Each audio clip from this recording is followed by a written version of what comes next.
Hey everybody, it's me Queen Renee coming at you with another video. So um, before I get started, I would like to thank everybody that supports me. Um, if you like, please hit the like, share, subscribe buttons, and um, go ahead and give me some comments, some feedback if you have any. So today I would like to talk about a meeting from back in 1966. So this is going to be go along with the lines of our little known or unknown history segments. So I want to talk about a secret meeting that was had by Elijah Muhammad and Reverend Martin Luther King Jr. Apparently they had this 5+ hour meeting in 1966. Most people don't know about that this meeting took place. The reason is because this meeting was held in secret. And many of you may ask why this meeting was in secret. And the reason is because the FBI and other law enforcement entities have been inadvertently watching black people, with or without our knowledge, for many, many years. They still do it to this day. Back then, the FBI and other law enforcement had wiretaps and all types of things, and they primarily still do those things to us at any given time. Whenever they feel like we are gaining some ground, or we have some people that stick out as far as possibly being militant and things of this nature. Now, what they're looking for when they are watching is they're looking for black violent terrorists. Now, this is really not a thing. They don't really exist. We don't have a lot of violent militia type organizations. We may have black organizations that arm themselves, also that practice martial arts, shooting rifles or guns, being prepared for anything that comes against. But to say that we have violent, terroristic cults or organizations in the black community is a falsehood. So they use those narratives in order to be able to get granted certain things that they can do, as far as wiretapping and surveillance, continuous surveillance of certain people and certain organizations. Now, these two men knew that a meeting in the public eye between the two of them wouldn't be seen by the FBI and such as well, it would be seen um, as a blatant act of solidarity. And with that solidarity comes a threat to the white opposition. We all know that the FBI watches us, but just like Martin Luther King and Elijah Muhammad, when we need to realize that the revolution will not be televised. If you know anything about that song, you understand what I'm talking about.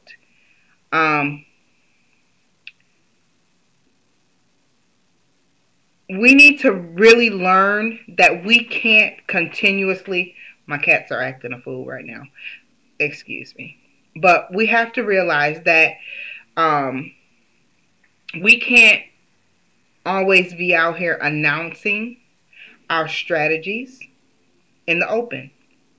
If we are to ever accomplish anything, we are going to need to learn to keep our mouths closed and stay off of social media. When we're on social media, we're putting all of our business in the streets for all to know, and unfortunately, we won't even be able to include all black people in these conversations. And if you don't know why, that is, then, well, let me put it this way.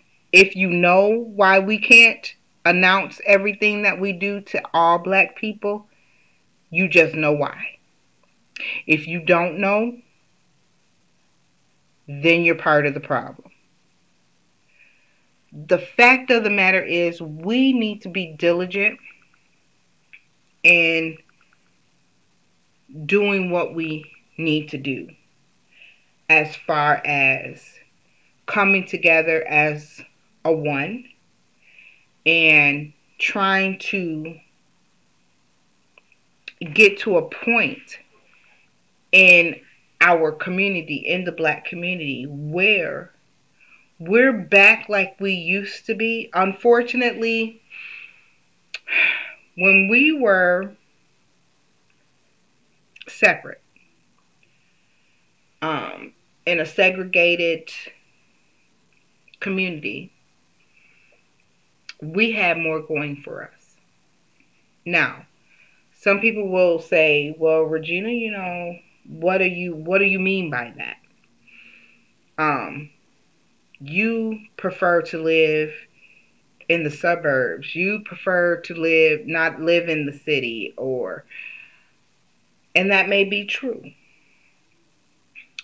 But I have my own reasons as to why I prefer to live in other areas other than in predominantly the city, or the quote unquote ghetto. Y'all excuse my cats, I'm sorry. But that does not mean that I don't understand what we're up against. I do believe that had we stayed segregated and were allowed to continue the practices that we had, then we would be in a better place, financially, and even physically, if that even makes sense to some people.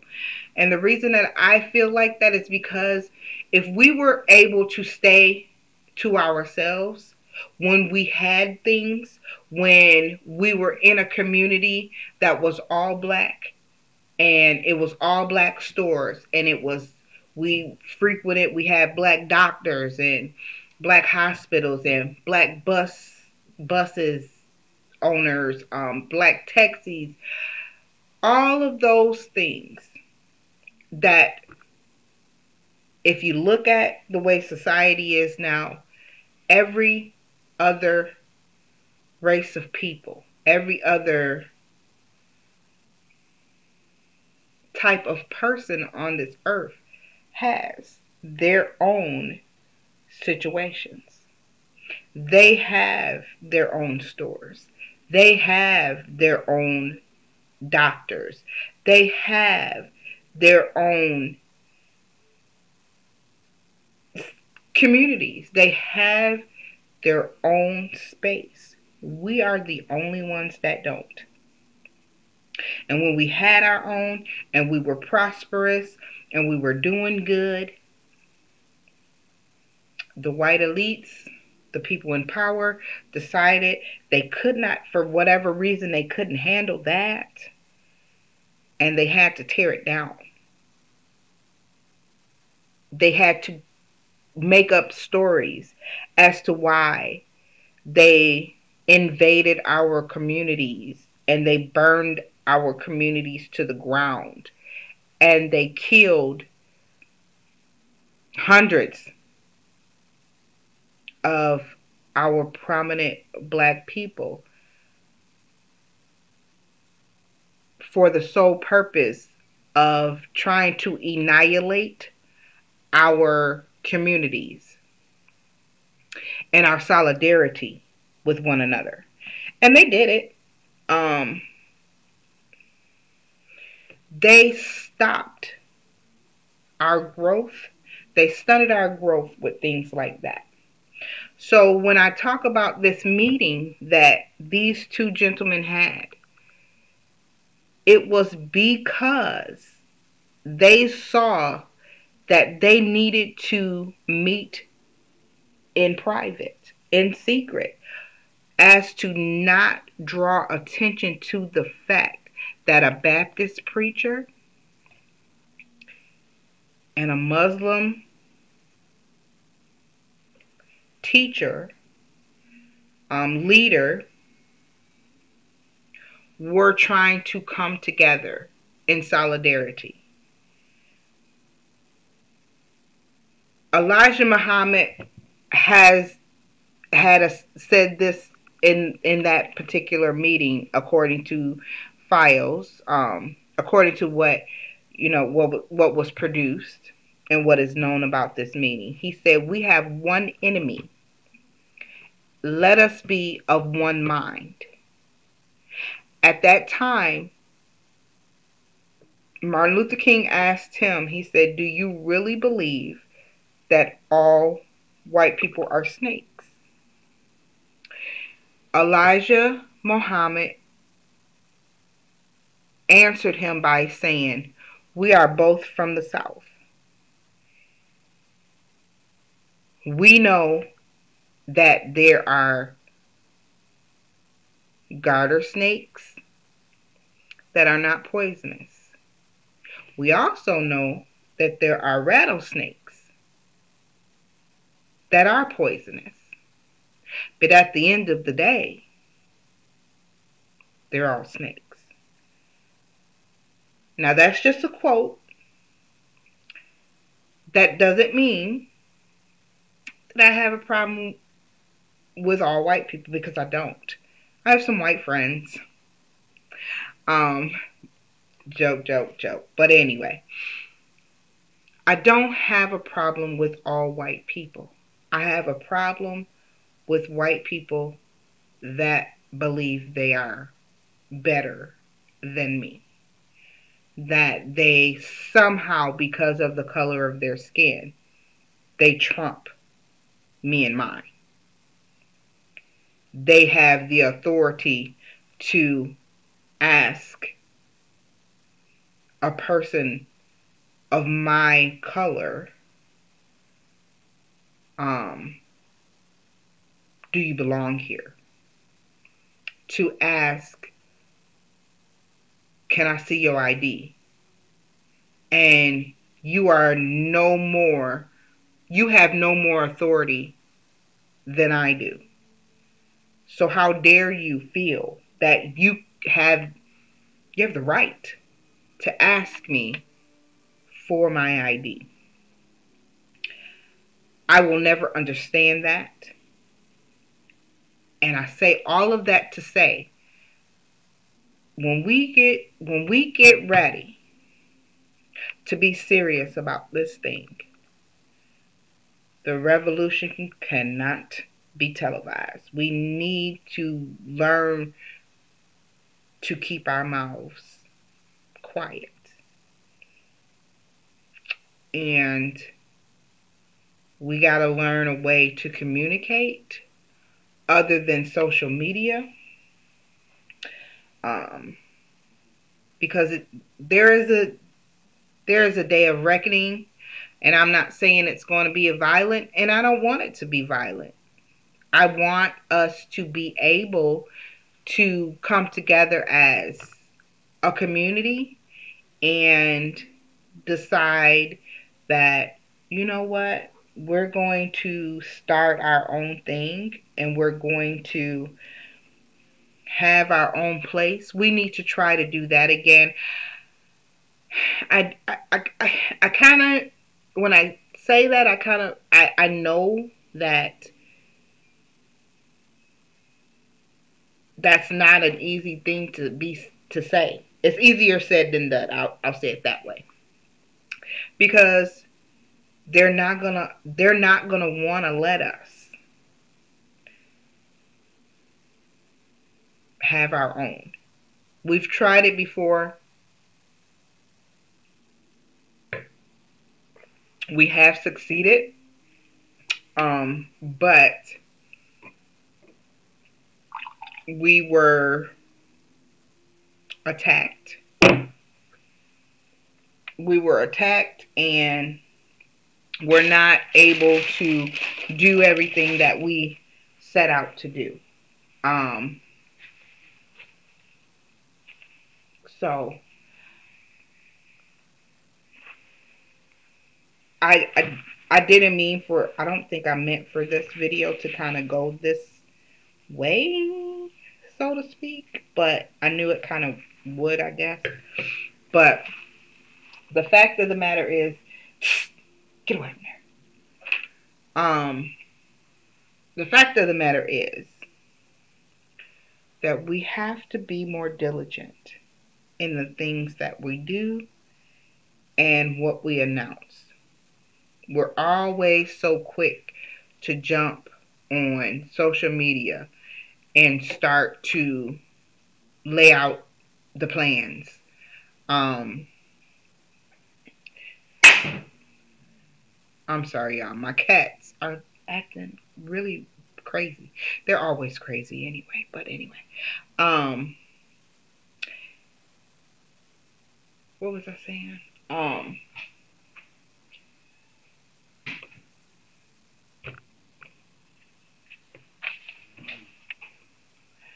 So when I am so thrown off right now. I'm gonna have to go in here and try to splice this stuff together. But anyway, we just have to remember what was said and what was done. And know that there are some things sometimes we can't just always get on social media and announce to everybody, because that's not how it's going to work.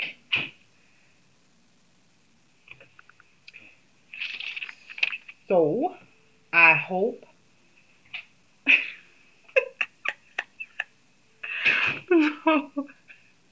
I hope you guys enjoyed this video. If you like, please like, share, and subscribe. And thank you so much for watching. And you all have a wonderful evening. I may have to redo this.